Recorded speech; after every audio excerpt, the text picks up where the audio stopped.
Bom, gente, bora lá, que eu tenho 200 gramas de farinha de trigo. Nessa farinha eu vou acrescentar meio sachê, porque eu vou fazer apenas um panetone, tá? Então, meio sachê de fermento biológico seco.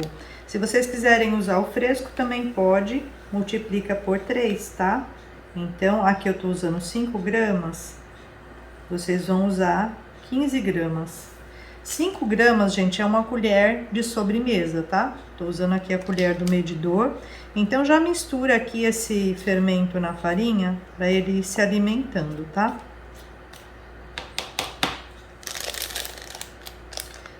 Dobra assim, ó.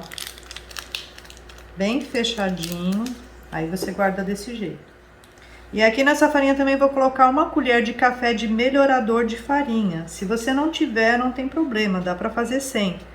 É que eu tenho aqui o melhorador e a lecitina dos panetones doce, né? Comprei para os panetones doces, então eu vou aproveitar aqui no salgado também, porque dá um resultado melhor, né? Reserva a farinha. Então, diferente do panetone doce, o salgado não tem necessidade de fazer a esponja, tá bom? Então, nós vamos direto aqui na batedeira. Aqui eu tenho 100 ml de leite gelado, tá, gente?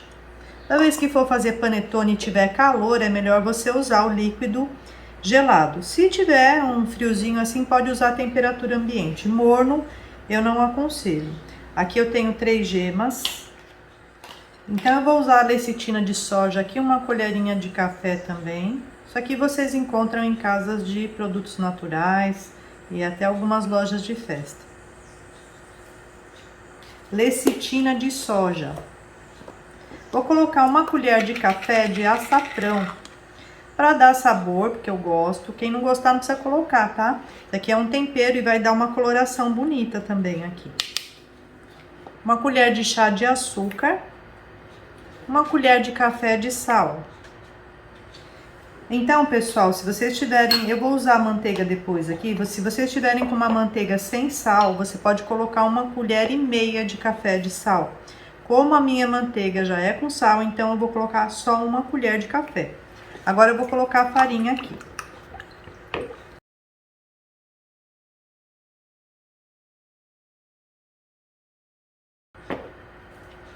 Fica uma massa assim a princípio, tá?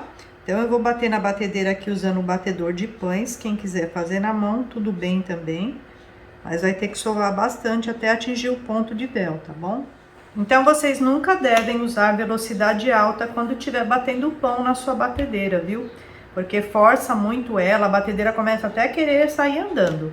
Então, gente, a minha batedeira Oster, ela é muito forte, eu uso sempre no máximo a velocidade 2. Se você tiver com uma planetária, por exemplo, da Arno ou uma KitchenAid, usa no máximo a velocidade 4, tá bom? Bom, pessoal, então aqui eu vou bater por 10 minutos antes de colocar a manteiga, tá certo? Olha lá, gente, depois de 10 minutos batendo a massa, claro, já deu uma modificada, né? Então, agora vai entrar a manteiga aqui. É 50 gramas. Eu tô usando manteiga mesmo, viu? Eu recomendo, gente, que no panetone, né, principalmente se vocês forem fazer pra casa, usa manteiga mesmo, porque dá bastante diferença entre a manteiga e a margarina.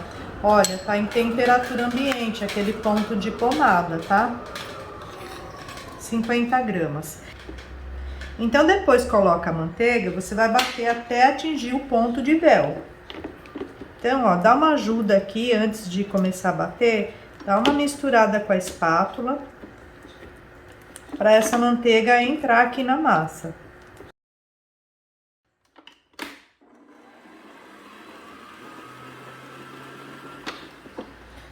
Olha, gente, viu que as paredes aqui da batedeira estão limpinhas, né? Então, quando a massa vai chegando no ponto, ela apresenta essa característica. Além de ficar bem brilhante, ó, veja que tá bem brilhante.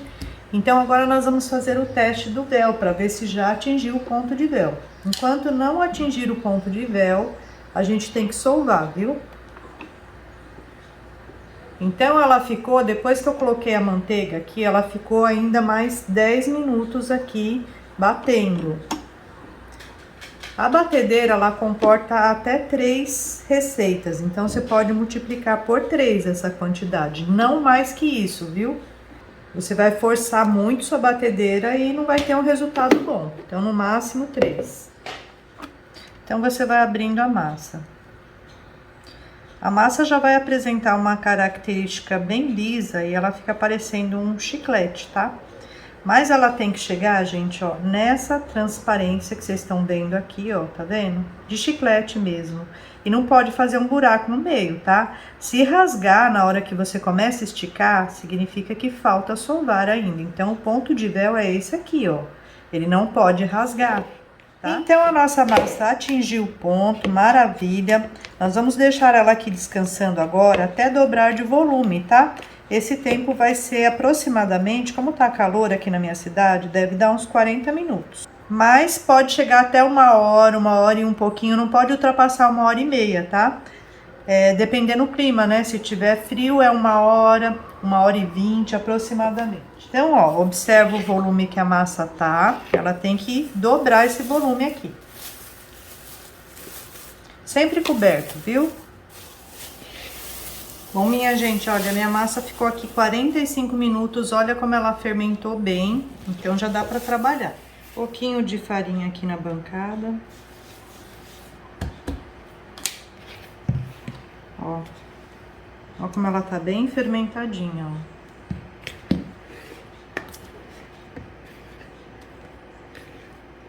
Bom, minha gente, então eu vou abrir a massa aqui agora para poder colocar o recheio, tá? Pouquinha farinha, viu? Só mesmo para você conseguir manipular bem a sua massa aqui.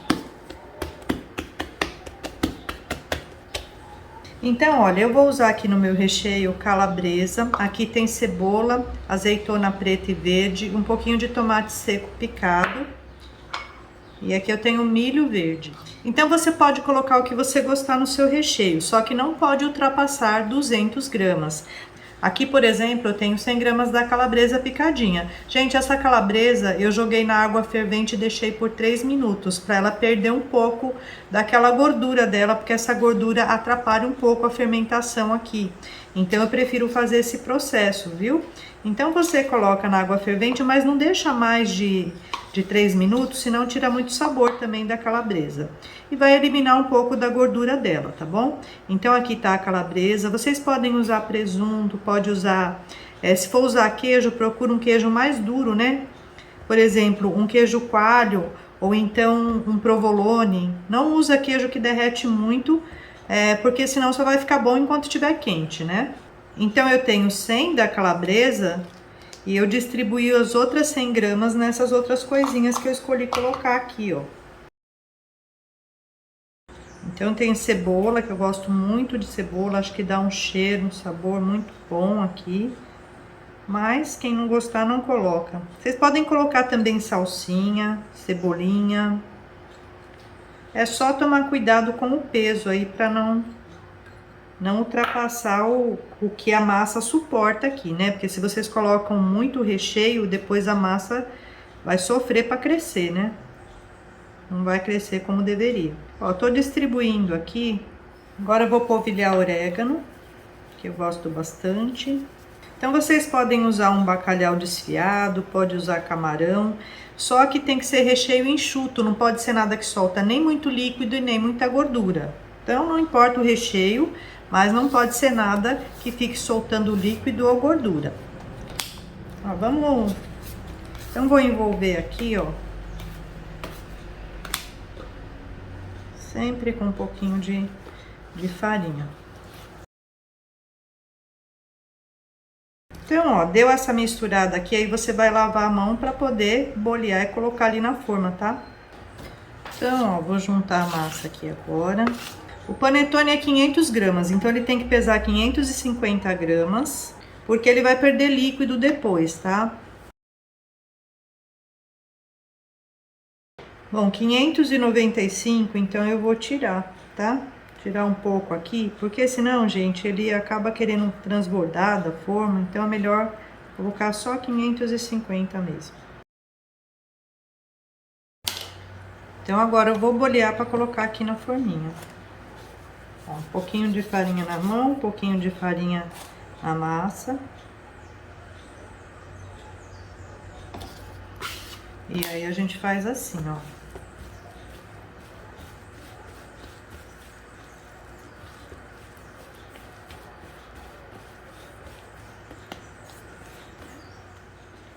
Agora vamos colocar aqui na forminha.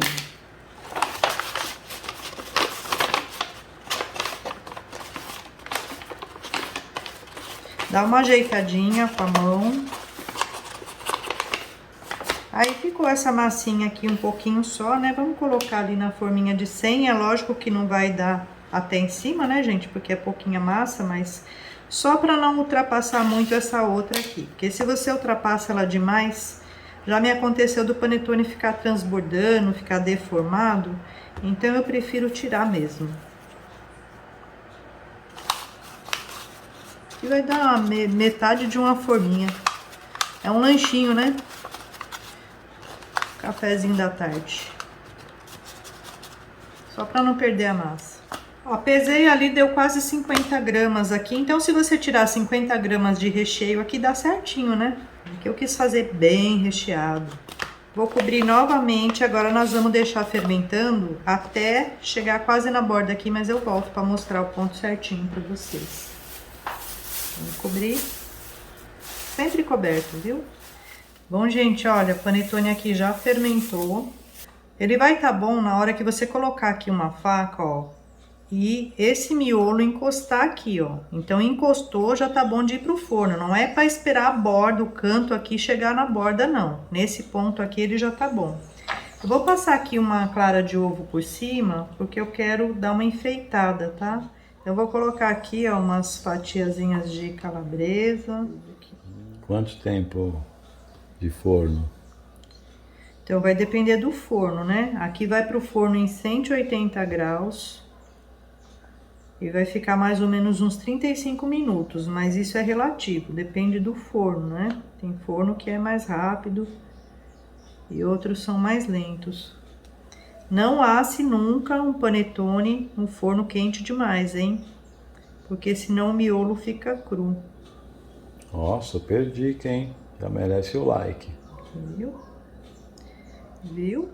Ó, gente, então coloquem coisinhas leves aqui em cima também, viu? Não coloca nada pesado não, senão vai atrapalhar aí o crescimento do seu panetone. Ah, detalhe, o forno já está pré-aquecido, já tem uns 10 minutos que tá ligado ali. Se você quer aprimorar e melhorar aí os seus conhecimentos, já sabe, né? Tem que estudar. Então dá uma olhadinha aí nas apostilas que nós temos disponíveis aqui no canal. Mostrar para vocês aqui então um pouquinho da apostila de panetones. Então essa apostila, gente, além de todas as receitas, ela tem todo o passo a passo fotografado da produção do panetone. São ao todo 31 receitas, sendo 7 receitas de massas, incluindo a massa de panetones salgados, mais 19 receitas de recheios e mais 5 receitas de coberturas. Então, eu tenho dois formatos de apostila, a apostila impressa ou a apostila digital que você recebe por e-mail. A apostila impressa, ela vai assim, ó, encadernada, e todas as minhas apostilas são totalmente ilustradas. E todas elas têm, além das receitas, toda a parte técnica, falando sobre validade, sobre ficha técnica, precificação e muito mais. Então, hoje eu tenho 7 modelos disponíveis, tá? A de panetones, caldos e sopas, coberturas e massas para bolos, brigadeiros gourmet, slice cake e fatias perfeitas, o manual do chocolate Páscoa e recheios de bolos. Então, eu vou deixar o link aí na descrição do vídeo, se você tiver interesse é só chamar, é o WhatsApp. Ó, minha gente, que beleza ficou nosso panetone aqui. Ele tá morninho já, tá? Deixei esfriando aqui em cima de uma grade, então esse é o certo, tá bom? Agora vamos experimentar, né? Ó, gente, só de pegar aqui dá pra sentir a fofura dessa massa. Lindo demais, né? Ó. Ó, eu gosto de mostrar é assim, ó, de pertinho, ó. Olha a massa. Olha essa massa, minha gente. Ó que massa linda, gente. Parece um panetone doce mesmo, né? Quantos dias para consumir, chefe? Isso aqui é para fazer e comer, viu, minha gente? É como um pão. Isso aqui é como um pão recheado que você fez. Então você faz e come. Não vai ser muito difícil, né? Delícia. E aí, minha gente, gostaram do vídeo? Espero que tenham gostado, porque eu faço esses vídeos com muito carinho para vocês. Se você gostou, não vai embora sem deixar o seu like, porque me ajuda bastante. Um beijo para vocês. Até o próximo vídeo.